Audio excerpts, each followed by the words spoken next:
तो hello and good morning everyone, welcome back to IVFL Bharat once again. And मैं निखिल अग्रवाल लेकर आया हूँ आज एक और नई केस स्टडी, असाइनमेंट नंबर 20 का क्वेश्चन नंबर 2। इसके अंदर आज हम देखने वाले हैं स्टैट्यूटरी डिडक्शन पीएफ को लेकर, प्रोविडेंट फंड, जिसमें कि एम्प्लॉय का भी डिडक्शन होता है और जितना एम्प्लॉय का डिडक्शन होता है उतना ही एम्प्लॉयर भी अपनी तरफ से कंट्रीब्यूट करता है उसके फ्यूचर बेनिफिट्स के तौर पर। ठीक है, तो ये न्यू सीरीज का आखिरी केस स्टडी होने वाला है। उसके बाद में हम नई सीरीज शुरू करेंगे, नई क्वेश्चन नई केस स्टडीज आएंगी। तो शुरू करते हैं।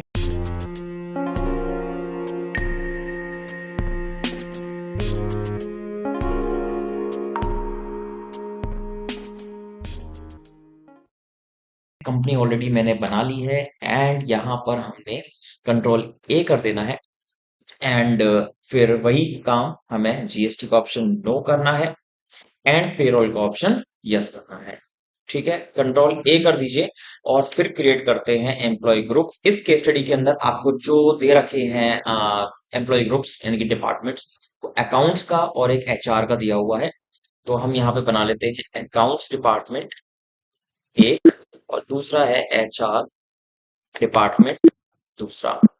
एम्प्लॉयज के नाम बना लेते हैं। एम्प्लॉय ग्रुप बनाने के बाद में एम्प्लॉय का नंबर आता है। तो हमारे पास जो सबसे पहला एम्प्लॉय दे रखा है रीना, अकाउंट्स डिपार्टमेंट से है। देन आकाश अकाउंट्स डिपार्टमेंट से है। देन मनोज अकाउंट्स डिपार्टमेंट से है। देन इकबाल एचआर डिपार्टमेंट से है।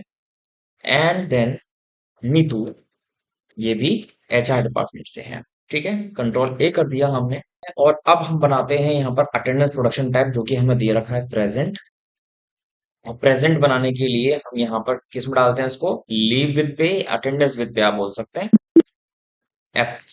प्रेजेंट। ठीक है, देन आते हैं पे हेड्स के अंदर। पे हेड्स हमें जो उसमें दिए हुए हैं वो है बेसिक सैलरी है, एक डीए दे रखा है, एक एचआरए दे रखा है। ठीक है, पीएफ एम्प्लॉय वाला, पीएफ एम्प्लॉयर का कंट्रीब्यूशन, और एक ईपीएस। ईपीएस को हमने बोला है एम्प्लॉयर पेंशन फंड या फिर पेंशन स्कीम आप बोल सकते हो। तो यहाँ पर हमने इसको बना लिया। शुरुआत करते हैं बेसिक सैलरी, इसको हमने डाल दिया earning for employees indirect expenses में, और ऑन अटेंडेंस जाता है प्रेजेंट के तौर पर। मंथली एंड कैलेंडर पीरियड हमने इसमें लिया है। Dearness allowance earning for employees indirect expenses, और ये जाएगा एज कंप्यूटेड वैल्यू हमेशा की तरह बेसिक सैलरी पर। और इसका हमें परसेंटेज दे रखा है सभी एम्प्लॉयज का एक बराबर है 10%। इन द सेम वे आप बना लेंगे हाउस रेंट अलाउंस, ये भी आपका earning for employ indirect expenses, और ये भी कंप्यूटेड वैल्यू दो चीजों पे जाएगा। स्पेसिफिक फॉर्मूला में डाल देते हैं बेसिक सैलरी और एक डी है। इसका भी परसेंटेज हम बता देते हैं आपको 40% है। ये तो हो गए वो वाले हेड्स जो ऑलरेडी हम लोग अभी तक बनाते हुए आ रहे थे। अब कुछ नए हेड्स की बारी आती है, हम उसको डाल देते हैं एम्प्लॉयज। यहाँ पे अपोस्ट्रोफी एस लगा देना, कायदे से काम करेंगे। एम्प्लॉयज प्रोविडेंट फंड, ठीक है, और हम डाल देते हैं @ 12%। ये हमारा जो जाएगा ये जाएगा एम्प्लॉयज स्टैट्यूटरी डिडक्शन। ये देखो एम्प्लॉयज और यहाँ पे एम्प्लॉयर्स। एम्प्लॉयज स्टैट्यूटरी डिडक्शन ये है और एम्प्लॉयज स्टैट्यूटरी कंट्रीब्यूशन कहलाता है। ठीक है, तो अभी हम डिडक्शन में डाल रहे हैं। ये आपका आ जाता है ड्यूटीज एंड टैक्सेस या करंट लाइबिलिटीज। करंट लाइबिलिटी यानी कि ये जो है आपका किस में जाएगा, एक तरीके से ये टैक्स बन जाएगा। तो ड्यूटीज एंड टैक्सेस में हम इसको डालेंगे क्योंकि ये गवर्नमेंट डिपार्टमेंट इसको जमा करवाएंगे। ठीक है, उसके बाद में आप इसकी कैलकुलेशन बताएंगे किस पर कैलकुलेट होना चाहिए। हमने इसको बता रखा बेसिक सैलरी और डीए पर ये कैलकुलेट होगा। एड पे हेड कर दीजिए। ठीक है, और इसका जो परसेंटेज हमें बता रखा है वो 12%। तो जो भी सैलरी बनेगी 12% उस पे से डिडक्शन यहाँ पर हो जाएगा। ठीक है, दूसरा बना लीजिए एम्प्लॉयर्स प्रोविडेंट फंड। ठीक है, ये कंट्रीब्यूशन है और इसका जो परसेंटेज है वो है 3.67%। ठीक है, और ये हमने यहाँ पे डाल दिया है एम्प्लॉयर्स स्टैट्यूटरी कंट्रीब्यूशन के अंदर। ये एक इनडायरेक्ट एक्सपेंस की तरह ट्रीट होता है क्योंकि एम्प्लॉयर अपनी तरफ से ये खर्चा कर रहा है। ये हम डाल देते हैं ऑन स्पेसिफाइड फॉर्मूला। ये भी हमारा बेसिक सैलरी और जो डीए है उस पर ही कैलकुलेट होगा। परसेंटेज हमने डाल दी 3.67%। ठीक है, यहाँ पर हमने इसलिए लिखा है थोड़ा सा हेड देखने में अच्छा लगेगा, और जब ये हेड पे स्लिप पे प्रिंट होकर जाएगा तो एम्प्लॉय को भी पता होगा कि कितना परसेंट ये हमारा कटा है। वैसे ये चीज शो नहीं होती है एम्प्लॉयर में से, क्योंकि ये एम्प्लॉयर वाला है, एम्प्लॉय की पे स्लिप में ये चीज शो नहीं होगी। उसके बाद लास्ट हेड हमारा बनता है यहाँ पर एम्प्लॉयर्स पेंशन फंड या पेंशन स्कीम। ठीक है, और ये परसेंटेज डल जाएगी 8.33%। ठीक है, ये हमारा चला जाएगा एम्प्लॉय स्टैट्यूटरी कंट्रीब्यूशन के अंदर ही। ये भी इनडायरेक्ट एक्सपेंस रहेगा, और इसको भी हम किस पे कैलकुलेट करेंगे, बेसिक और डीए पर। ठीक है, इसका जो परसेंटेज बता रखा है वो है 8.33, यानी कि एम्प्लॉय जब रिटायर होगा या उसको जरूरत पड़ेगी तो वो पेंशन स्कीम जितने अमाउंट उसका हर महीने कलेक्ट हुआ है, डिडक्ट हुआ है, वो यहाँ पर से उसको पे किया जाएगा। ठीक है, ये सारे हेड हमारे बन चुके हैं, और अब बारी आती है ऑल्टर में जाकर पे हेड बना, डिफाइन सैलरी बनाने की। तो हम बना लेते हैं अकॉर्डिंग टू आवर क्वेश्चन। सबसे पहले रीना है, रीना पर आ जाइए। 1/4 की ज्वाइनिंग है और बेसिक है इनकी रीना की 18,000 रुपए। उसके अलावा डीए, ये सब चीजें उसमें डाल दी जाएंगी। ठीक है, नेक्स्ट इज हमारे क्वेश्चन के हिसाब से आकाश 1/4। बेसिक सैलरी आकाश की है हमें दी हुई है 12,600। के अलावा डीए, ये सब चीजें हमने इसमें डाल दी। नेक्स्ट ऑप्शन है, नेक्स्ट एम्प्लॉई है हमारा मनोज। 1/4 की ज्वाइनिंग, बेसिक सैलरी मनोज की 14,600। डीए, ये सब चीजें हमने इसमें फिर डाल दी। और फिर आता है हमारा इकबाल। 1/4 की ज्वाइनिंग, बेसिक सैलरी 19,500। डीए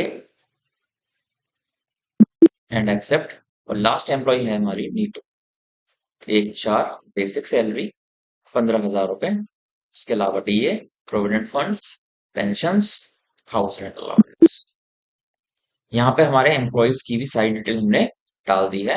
और अब हम चलते हैं वाउचर पंच करने के लिए, और देखेंगे पहली चीज हमारी क्या बन रही है। एक्सेल भी हमने इसका बना रखा है, वो भी हम आपको दिखाएंगे। पहले हम इसका F10 करके अटेंडेंस लगा लेते हैं, और डेट चेंज कर लेते हैं 31 मई। और यहाँ पर इन सबकी अटेंडेंस हमें दी हुई है प्रेजेंट में। तो सबसे पहले रीना की अटेंडेंस लगा लेते हैं। प्रेजेंट है Reena 29 days. Then Akash present है 30 डेज। देन मनोज प्रेजेंट है 15 days. Then Iqbal, Iqbal present रहा 31 डेज, फुल अटेंडेंस है। एंड लास्ट भी प्रेजेंट रही है 27 डेज। ठीक है, एक बार कंफर्म कर लेते हैं। 29, 30, 15, 31 एंड 27। ठीक है, ये सारी हमने अटेंडेंस लगा दिया। F10 में जाके आप पेरोल खोल लीजिए, यहाँ पर हम करेंगे पेरोल को ऑटोफिल, कंट्रोल F करके पहले सैलरी, और फिर हम कंपेयर करेंगे इसको अपनी वाली डिटेल्स से। ठीक है, तो यहाँ पर हम एक्सेल पे दिखा देते हैं, एक बार एक्सेल का कंपैरिजन क्या है वो देख लेते हैं। चलिए, तो ये हमने एक्सेल में डेटा बना रखा है, इस डेटा को देखते हैं। और यहाँ पर हमने देखा आकाश की जो सैलरी थी, आकाश का असली, क्योंकि अब ये जो रीना का डेटा है वो अब नीचे हिडन है, वो नहीं देख पाएंगे। आकाश का अगर सही हुआ तो बाकी एम्प्लॉयज का सही होगा, तो हम आकाश का हम कंपेयर कर लेते हैं। सैलरी डिडक्शन के बाद में इसकी सैलरी बन रही है 12,193 रुपए। 12,193 सही है। डीए 1219 है, डीए 1219 है। फिर एचआरए में हम चलते हैं, 5365 है एचआरए, सबसे नीचे 5365 है। इसके बाद में हम चलते हैं एम्प्लॉयर, एम्प्लॉय पीएफ डिडक्शन 1609 रुपए। एम्प्लॉय का पीएफ डिडक्शन है 1609 रुपए। उसके बाद में हम चलते हैं एम्प्लॉयर का पीएफ, एम्प्लॉयर का पीएफ है 492। जी हाँ, बिल्कुल सही है। उसके बाद में एम्प्लॉयर का ईपीएस, एम्प्लॉयर का ईपीएस 1,117 रुपीज, ये भी हमारा ओके है। टोटल अभी हम नहीं कर रहे हैं यहाँ पर, क्योंकि ये सब डिडक्शंस वगैरह होंगी, कैलकुलेशन वगैरह देखनी होगी, इसलिए टोटल नहीं किया है। इसको हमने एक्सेप्ट करवा दिया। ठीक है, और यूजर डिफाइंड वाला इसमें हमारे पास कोई ऑप्शन नहीं दिया हुआ है, तो यूजर डिफाइंड में हम इसमें नहीं जाएंगे। ठीक है, तो यहाँ पर ये वाला हमारा पूरा हो जाता है। नेक्स्ट अब हम चलते हैं रिपोर्ट देख लीजिए डीपीएस में। एंड यहाँ पर देख सकते हैं आप क्या क्या चीजें इसमें दिखाई दे रही हैं। अब देखिए, बेसिक सैलरी आपको इसमें दिखाई दे रहा है, डीए दिखाई दे रहा है, हाउस रेंट अलाउंस दिखाई दे रहा है, टोटल अर्निंग आपको दिखा दी।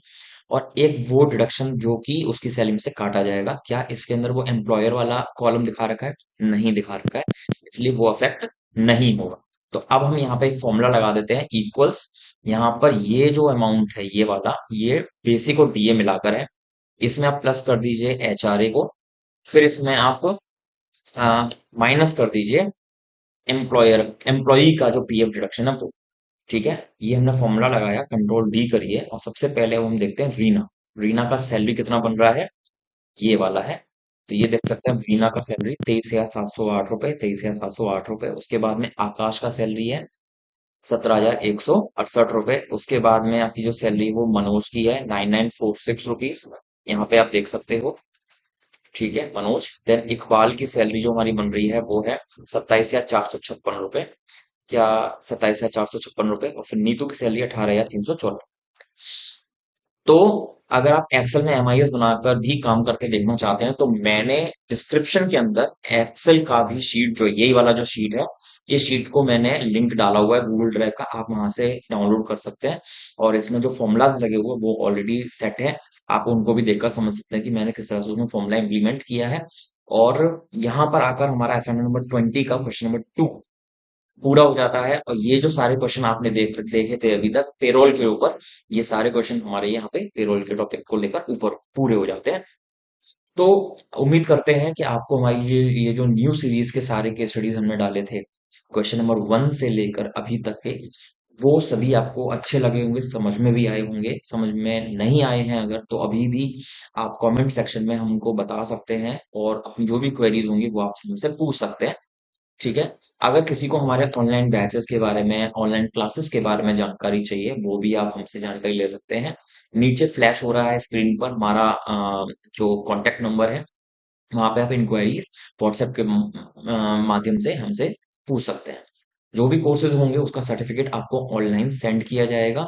और आपको कुछ कोर्सेज हमारे पास ऐसे भी हैं जिनमें प्लेसमेंट असिस्टेंस भी हम देते हैं।